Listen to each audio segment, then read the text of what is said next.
Halo men, selamat malam. Saya Nugra Darmawan dari kelas PR 215C ingin mempresentasikan rangkuman bab 1 sampai bab 6. Oke men, kita langsung mulai aja rangkuman dari bab 1.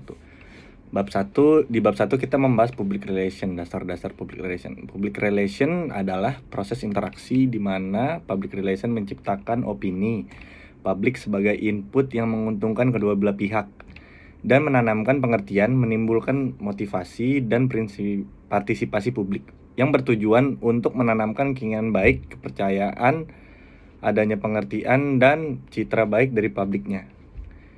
Beberapa hal yang harus dikuasai ketika Anda ingin menjadi public relation. 1. Membangun jaringan. 2. Memonitor pemberitaan.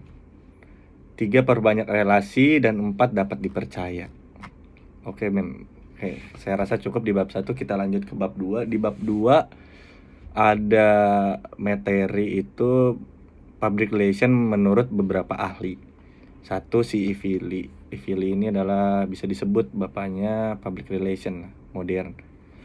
Oke, menurut Ivili, seorang PR dinamakan Declaration of Principle atau bisa kita sebut deklarasi asas-asas yang pada hakikatnya keberadaan publik tidak bisa dianggap enteng oleh manajemen industri dan tidak dianggap apa-apa oleh pers. 2. Ada Theodore Newton. Theodore Newton menyebut bahwa public relation tidak berarti pengiklanan atau promosi, tapi semua aspek relasi di antara perusahaan dan publik. Di sini terus ada 3 prinsip public relation. 1. Mengatakan yang sejujurnya. 2. Mengutamakan fakta yang akurat. 3. Memberi publik jalan untuk mengakses manajemen teratas supaya mereka bisa mempengaruhi keputusan. Kami cukup sepertinya di bab 2. Di bab 3 kita membahas tujuan utama dari public relation. Tujuan utama dari public relation adalah mempengaruhi perilaku orang secara individu maupun kelompok saat saling berhubungan melalui dialog dengan semua golongan di mana persepsi, sikap, dan opininya penting terhadap suatu kesuksesan sebuah perusahaan. Tujuan public relation bisa kita sebut sebagai berikut nih.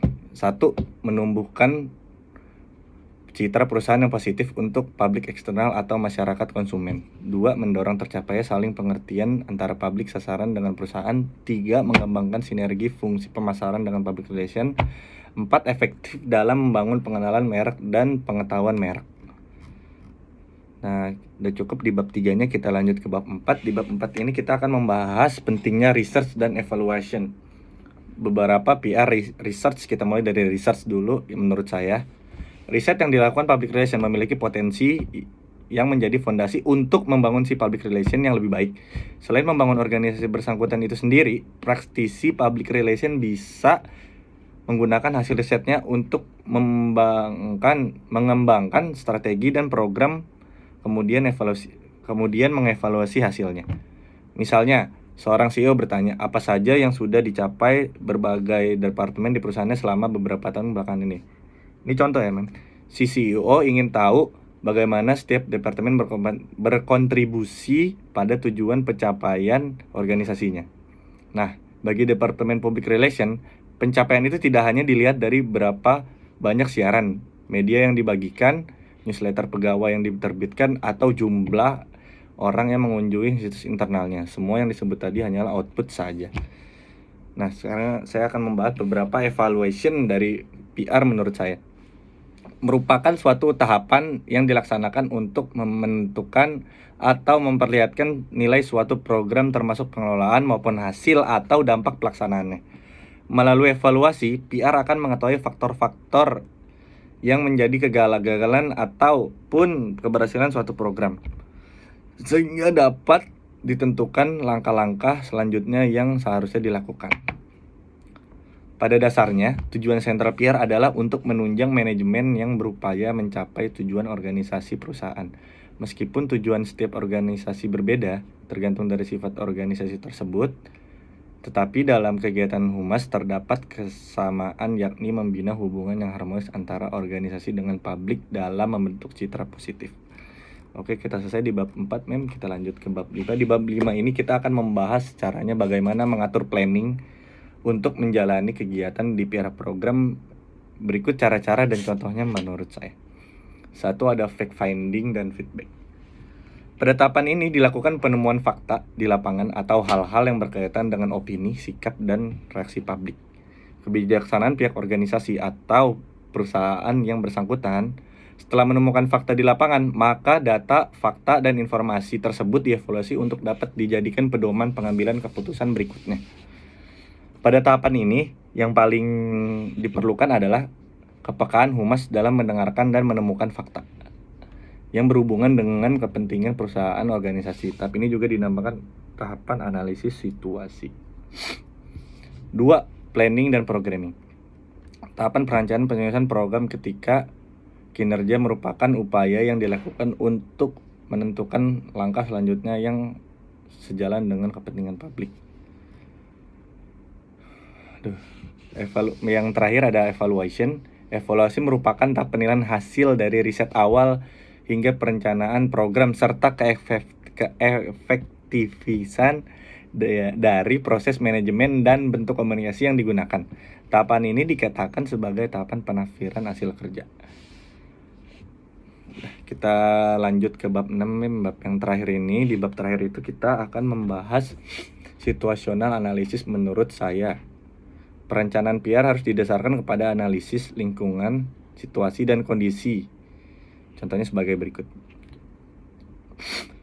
A searching look backward, yaitu artinya penelusuran masa lampau atau sejarah organisasi untuk menetapkan faktor-faktor yang memegang peranan penting dalam situasi yang sedang terjadi.